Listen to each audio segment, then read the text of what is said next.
नमस्कार दर्शकों, मैं अक्सा वहीद अंसारी और आप देख रहे हैं MNS न्यूज। आइए देखते हैं आज की खास खबरें। नागपुर सेंट्रल जेल ने आजादी के अमृत महोत्सव के मौके पर 14 कैदियों को रिहा करने का प्रस्ताव भेजा। भारत की आजादी की 75वीं वर्षगांठ के अवसर पर आजादी का अमृत महोत्सव के एक भाग के रूप में कैदियों को विशेष छूट में कुछ श्रेणियों के तहत 14 कैदियों के छोड़े जाने के प्रस्ताव राज्यपाल कार्यालय को भेजे गए हैं। नागपुर केंद्रीय जेल अधीक्षक अनूप कुमार को सूचित किया गया है। कुमार ने कहा कि शॉर्टलिस्ट किए गए कैदियों को पहले चरण में यानी 15 अगस्त 2022 को रिहा किया जाएगा। इसके बाद दूसरे और तीसरे चरण में 26 जनवरी 2023 और 15 अगस्त 2023 की प्रक्रिया शुरू की जाएगी। विशेष रूप से नरेंद्र मोदी सरकार ने कुछ श्रेणियों के कैदियों को विशेष छूट देने और उन्हें 3 चरणों में रिहा करने का फैसला किया है।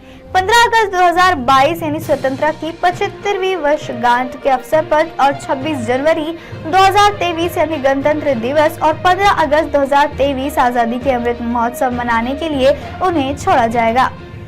अधिकारियों के अनुसार छूट योजना का उद्देश्य कैदियों की ओर से जेल अनुशासन और अच्छे आचरण को सुनिश्चित करना और जेल से जल्दी रिहाई का संभावना के साथ सीखने और बेहतर कार्य संस्कृति को प्रोत्साहित करना है। उन्होंने उल्लेख किया है कि विशेष छूट के लिए पात्र कैदियों पर चर्चा करते हुए अधीक्षक ने कहा कि महिला और ट्रांसजेंडर अपराधी जिनकी उम्र 50 वर्ष और उससे अधिक है और 60 वर्ष और उससे अधिक आयु के पुरुष अपराधी, शारीरिक रूप से विकलांग 70% और अधिक विकलांगता के साथ और 18 से 21 वर्ष की आयु के बीच अपराध करने वाले युवा बिना किसी अन्य आपराधिक संलिप्तता के इस छूट के लिए पात्र है। हालांकि इन सभी श्रेणियों को अपनी कुल सजा अवधि का 50% पूरा करना जरूरी है। भारत की आजादी की 75वीं वर्षगांठ के अवसर पर आजादी का अमृत महोत्सव के एक भाग के रूप में कैदियों को विशेष छूट में कुछ श्रेणियों के तहत 14 कैदियों सभी पुरुषों के प्रस्ताव राज्यपाल कार्यालय को भेजे गए हैं।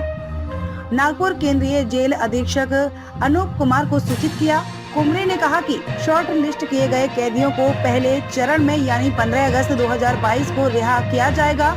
इसके बाद दूसरे और तीसरे चरण 26 जनवरी 2023 और 15 अगस्त 2023 की प्रक्रिया शुरू की जाएगी।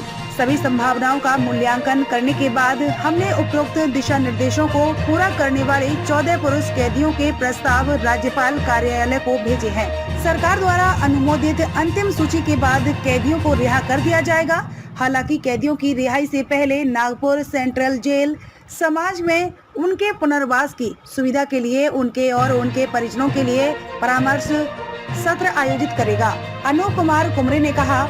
कुमरे ने उन कैदियों पर भी चर्चा की जो विशेष छूट के लिए योग्य नहीं है। कैदी जिन्हें मौत या आजीवन कारावास की सजा दी गई है और बलात्कार, आतंक के आरोप, दहेज हत्या और मनी लॉन्ड्रिंग के मामलों में दोषी ठहराया गया है, वे पात्र नहीं होंगे। विस्फोटक अधिनियम, राष्ट्रीय सुरक्षा अधिनियम, आधिकारिक गोपनीयता अधिनियम, अपहरण विरोधी अधिनियम के तहत दोषी ठहराए गए लोगों के साथ साथ मानव तस्करी के लिए दोषी ठहराए गए लोगों को भी छूट के लिए नहीं माना जाएगा। उन्होंने विस्तार से बताया, वर्तमान में लगभग 3150 कैदी नागपुर सेंट्रल जेल में बंद हैं, जिनमें से करीब 115 महिलाएं हैं और बाकी पुरुष दोषी हैं। 2020 के एक आधिकारिक अनुमान के अनुसार भारत भर की जेलों में भीड़ भाड़ बनी हुई है। 4.3 लाख की वास्तविक क्षमता के मुकाबले लगभग 4.78 लाख कैदी हैं। कुल बंदियों में करीब 1 लाख महिलाएं हैं। अब आप हमारे चैनल को आपके मोबाइल फोन पर भी देख सकते हैं। मोबाइल ऐप पर देखने के लिए प्ले स्टोर से MNS news TV app download करें। इंस्टा, लिंक, ट्विटर, हाई, कुक, फेसबुक और कई सोशल मीडिया के प्लेटफॉर्म्स पर भी हमारा चैनल उपलब्ध है। आप इसे YouTube पर भी देख सकते हैं। आप हमारे चैनल को लाइव भी देख सकते हैं www.mnsnewstvApp.com पर। फिलहाल दर्शकों, वक्त हो चला है एक ब्रेक का। ब्रेक से लौटने के बाद देखिएगा आप देश और दुनिया की तमाम खबरों को। बने रहे MNS न्यूज लाइव पर, क्योंकि सच जरूरी है। नमस्कार।